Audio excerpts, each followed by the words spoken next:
Good morning. So I have started a new YouTube channel. Do I want to live or die? And as dramatic as that sounds, that is where I'm at. You know, I like so many people, I've struggled with food. I struggle with being overweight. I struggle with being obese.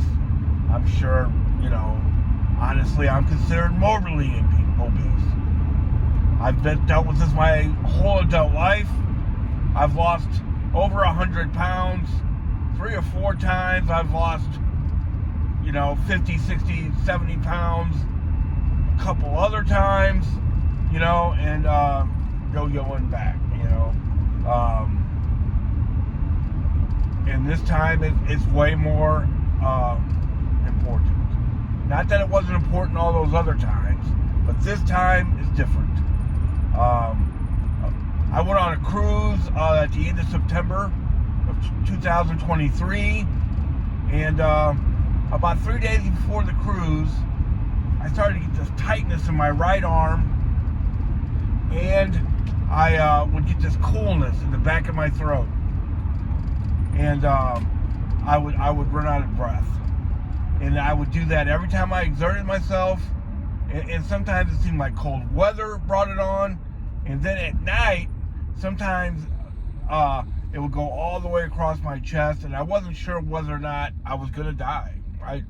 It wasn't really pain, though. It was way more like a tightness. So when I got back from the cruise, I immediately scheduled a doctor's appointment, and it took them 2 months to get me in. So I actually went to the doctor on December 26th of 2023. They did blood tests. We found out that I have severe diabetes. My AC1 score is 10.5. And then he didn't know what the tightness in the arm and the coolness in my throat and when it would go all the way across my chest was. So he sent me to a cardiologist.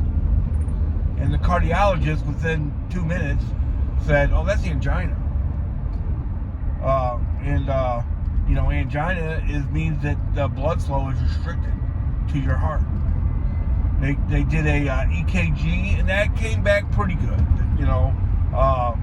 but there was a murmur, nothing to worry about really, and they could also see maybe a little blockage.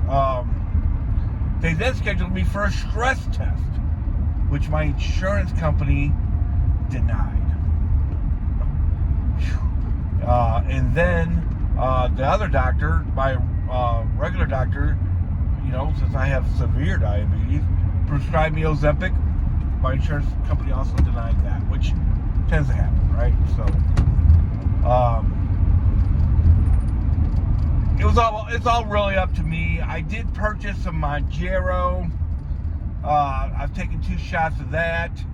I'm not even sure if the shots are taken, but more importantly, I've gotten back on track with the plant-based diet. About 5-6 years ago, I lost 120 pounds on a plant-based diet with exercise and way too much exercise. I was jogging 3 or 4 miles a day and all that, and sometimes a lot more.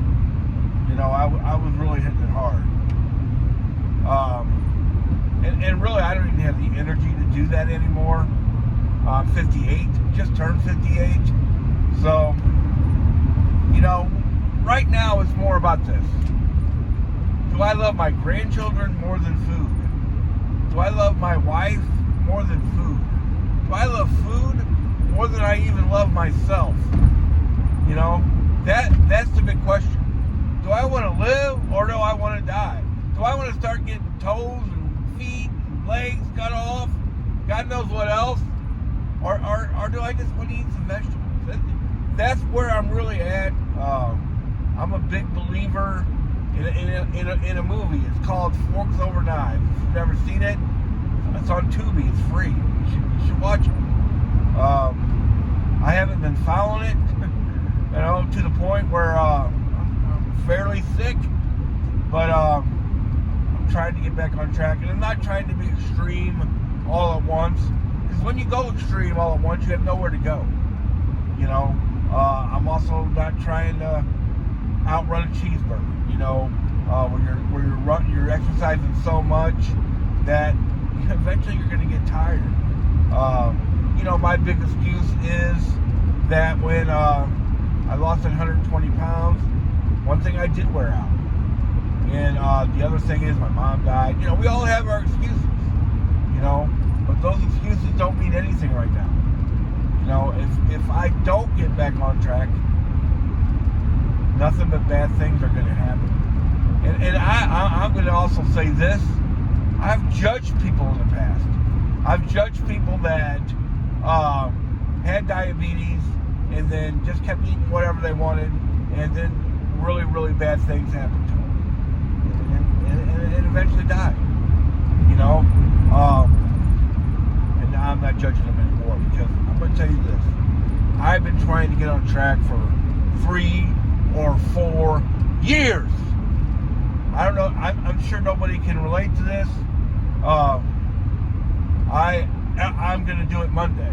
So I'm going to go and order my pizza today. I'm going to go ahead and you know, have the cheeseburger or a steak with the cheese on it, with mushrooms and onions and cheese, and you know, and then I'm going to go ahead and you know, get you know, the potato skins or the fried onion thing. You know, I'm gonna go ahead and do all that, because, you know, Monday I'm gonna start getting on track, and I've been trying to do that for years now, and just haven't been able to do it. Have lost about. Here's what I've been doing. I was around 300 pounds, and I'd start and I'd get in the 280s, and I'd think, well, I'm doing good. I might as well do this. And it's really not a conscious thing.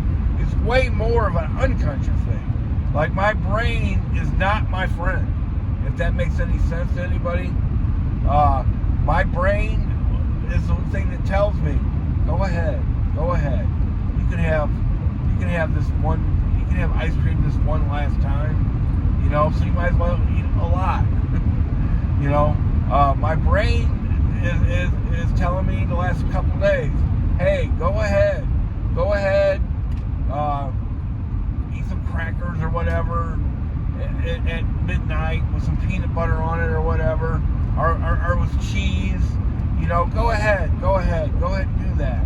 It's gonna be okay. You can get back on track tomorrow. No, there's no tomorrow. There's no tomorrow. It's always today. You know, so I'm doing my best, man. So we'll just say I started out at 300 pounds. Trust me, close enough. And this morning I weighed at 284. So I'm doing better than I have in a long, long time. I've lost 16 pounds. I've got on an elliptical yesterday. Felt better than I have in years. I don't know if you guys can relate to this. When I would get on this elliptical, man, about after 10 seconds, I was ready to stop. The angina, just by eating probably about 85 to 90% plant-based diet, is gone. I shouldn't say it's gone. It's about 90% gone. I get it just every once in a while, but boy, it's not near as severe, and I'm not having the attacks at night where it goes all the way across my chest anymore. You know, and I'm really just getting the tightness in my arm. I'm not even getting where I'm getting coolness in the back of my throat, running out of breath. I'm not getting any of that. So that's after 3 weeks. I went to cardiology on January 10th, and that's when he told me I had the angina and that I might even have to get a procedure done. Cardiac cath, whatever that is. That my insurance company probably won't pay for. They wouldn't pay for the Ozempic, which makes no sense, of course. That's a whole other video. Maybe that'll be my second video about how stupid that is. But it is what it is. The thing about Ozempic or Mounjaro or whatever, is if you don't change your lifestyle, you're just going to gain all the weight back anyway. And I know that better than anybody. And that is what my doctor said about it, is that most people lose all that weight with Ozempic, and then as soon as they stop, they gain it all back. It's because they didn't change their lifestyle. So you might as well just change your lifestyle before you start taking it. And that's what I did. I can't even feel the effects of the second shot. Now, I will say this: I had a pretty bad headache this morning, but I haven't had huge side effects either. Now, I will say this: I felt really full, and I think that's what it's supposed to do. Maybe as I get on higher doses, I'll feel it more. I'm pretty stubborn. In other words, I'll probably eat when I'm not hungry. That kind of deal. That's how crazy I am. Well, that's my first video. I hope you like it. I'm going to blog this journey. Let's do it.